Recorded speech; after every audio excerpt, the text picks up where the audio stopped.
Well, hello there. And today we are going to talk about, is your social battery running out? Have you ever thought about that? Well, we'll get to the bottom of that in today's video.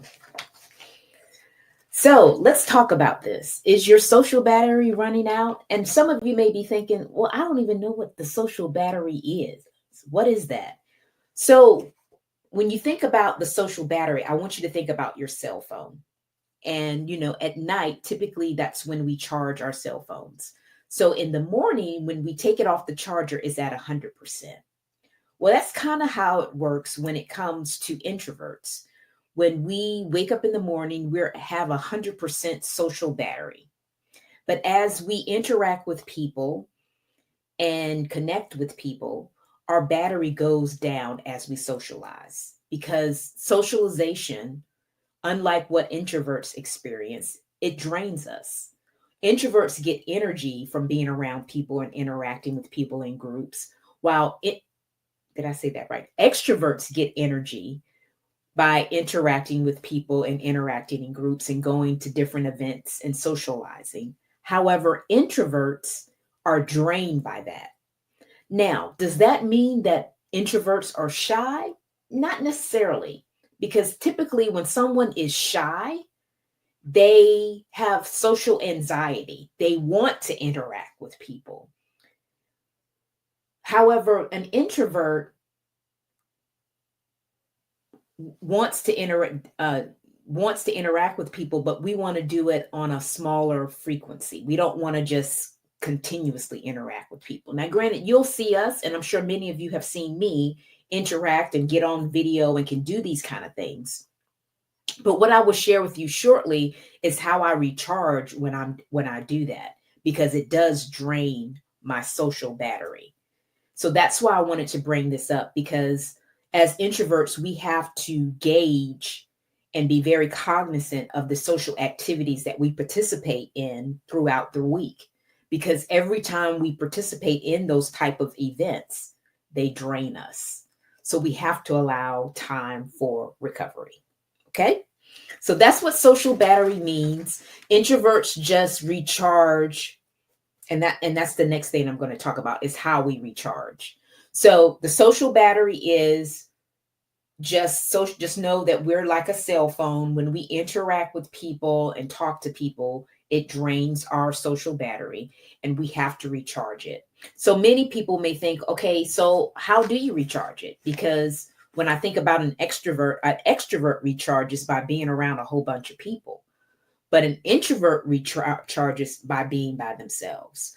They may be reading a book by themselves. They may want to take a walk by themselves. They may even want to just kind of go in the bathroom during during a networking event, after an interaction, to recharge, to regroup, to charge up their social battery again so they can go out and do it again. I can think of a time when I was actually teaching aerobics. I used to travel all over the country doing continuous education units for aerobics. And I would spend all of this time preparing, which is very much an introverted trait. I would get up and do my thing, and this would probably be anywhere from 3 to 6 hours that I would be in these workshops that I was doing, because I was given the continuing education units for this. And I can tell you, by the end of the workshop, I would, interact with the people, answer any questions that they had, but I would literally crash after the workshop was over, because I had expended all of my social energy. So I would typically go get something to eat. And I know this is typically not what you want to do, but I did this because I was so tired. I would go get something to eat and immediately come back to the hotel room and crash. And when I crashed, my workshops typically went from like 12 to 6. So when I did that, I would typically be in the bed anywhere between 7:30, 8 o'clock, and I would not wake up until the next morning, because I was just that much drained from the interaction that I had by being in that leading that aerobics workshop and providing those continuing education units. And I find that now, even though that I am serving people in a different capacity, but still helping them through my coaching business, it's the same kind of thing. If I do something like a webinar or anything like that, I have to have that time to recharge. So you may be thinking, and I've kind of already told you some of the things that I've done. I typically go for a walk by myself.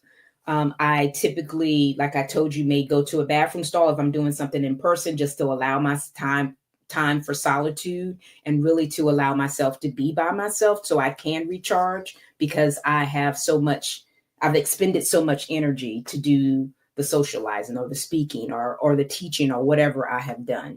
So I've done that as well. What I also like to do just in everyday type of interactions is when I schedule my meetings, I have a 15-minute buffer beforehand, and then I have a 15-minute buffer afterwards. So that kind of gives me a 30-minute grace, depending on how the meeting went. If for some reason we went over, it allows me that time to really just recharge. And typically what I do to recharge is move, because I get really antsy when I am, I guess, overwhelmed, or my social battery is low. I get headaches typically when I do that. Have any of you experienced that too? Maybe a headache, maybe you get a little antsy, you feel extremely overwhelmed. I felt that way as well. But that's kind of my signal to know that I need to go and recharge and do something different. So I'm curious, for those that are watching, how do you feel when you feel like your battery has been drained? Comment below and let us know, because I'm curious to know what you guys do too. But those are typically the things that I have done to recharge my battery, to really make it a point um, to to recharge, to take that break. I can also think of a time when I was one of my coaches. She's extremely extroverted, and she would schedule meetings back to back to back to back. And I would always wonder how she did that, but I realized it was because she was extroverted and I'm introverted, and I know that I recharge myself by myself. So that was the difference. So the next thing I wanted to about talk to you about is how to plan these breaks. How do you take the time to plan the breaks? And I've kind of told you a little bit of what I've done before. Is I've done the 15 minutes before and 15 minutes after the meeting, to make sure that I have that time to really just kind of get up and move, and make it a point to take those breaks.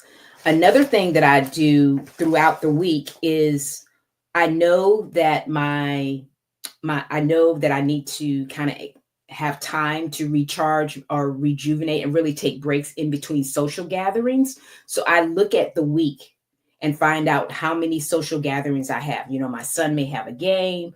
My husband and I may be going out to a kind of a party or some kind of event, and making sure that I have those times, or those periods in between the events, that really allow me to recharge. So for example, I wouldn't do an event on a Tuesday, a Wednesday, and a Thursday if I could help it, because I knew that all of those events back to back to back would not really allow me to fully recharge my social battery. So I would spread those events out, maybe do something like on a Tuesday, or a Tuesday and maybe a Saturday, that gives me that time and space in between, that really allows me to take that break and really recharge my drained social battery. So just think about that when it comes to different things that you're interacting with. Say you have a webinar on Tuesday and you have another thing on Thursday, and I I can tell you, in January, I had set that up and I didn't realize that I had it booked up like that. I had an in-person event one day, and then I had a webinar another day, and I had so much going on that I really had to be cognizant of that in February. I did it because I had already scheduled it, but I didn't take my own advice and really look at my schedule to really figure out how I was going to do certain things. And it was hard during that time.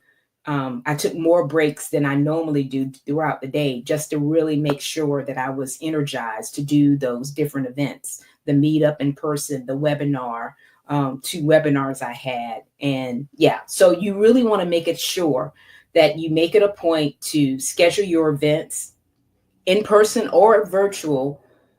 and take breaks in between to really allow your social battery to recharge and really be at your best when you're interacting with people, and not have what my father used to call me a Detroit attack, which is basically I would really be grouchy. I really didn't want to talk to anybody. I was not engaging at all. I just really truly wanted to be by myself. And now that I think about it, that was probably why I was acting like that, because I did not have that time to truly recharge. I was really being antisociable, but it was just because I was tired. And to avoid that antisocial or those headaches or even that irritable feeling that you can feel, you want to take a break. So, what did I go over really quickly? Social battery is just at for introverts. When we interact with people, when we're engaging with people, that drains our social battery. Some of the things we can do to recharge, we can take time to really truly be by ourselves, to rejuvenate ourselves. And then when it comes time to plan different events, make sure you have that time and space to recharge in between any social event that you have. It's not just for your business. It could be church, it could be community, it could be, just times with your significant other, just making sure that you have that time to recharge so you can be at your best. Now, before I finish, I wanted to share with you, I am doing an in-person meetup. It's called Network Like an Introvert. It's here in the Mobile metro area. If you're in this area, if you're within, I'd say, a 2-hour radius of the area, come down. Come hang out with us. It's Thursday, February 13th. And it's going to be every second Tuesday of the month. So for whatever reason you're not able to make it this time, then join us the next time. And it's going to be at the downtown library, the Bill May Library. So come check us out. We would love to hang out with you. It's a very quiet and quaint event for introverts. A lot of one-on-one type of interaction, more so than group interaction. So if you're looking to connect with some like-minded movers and shakers in the Mobile area, by all means, come hang out with us. Okay. And as always, thanks for watching, and we'll see you next time. Bye for now.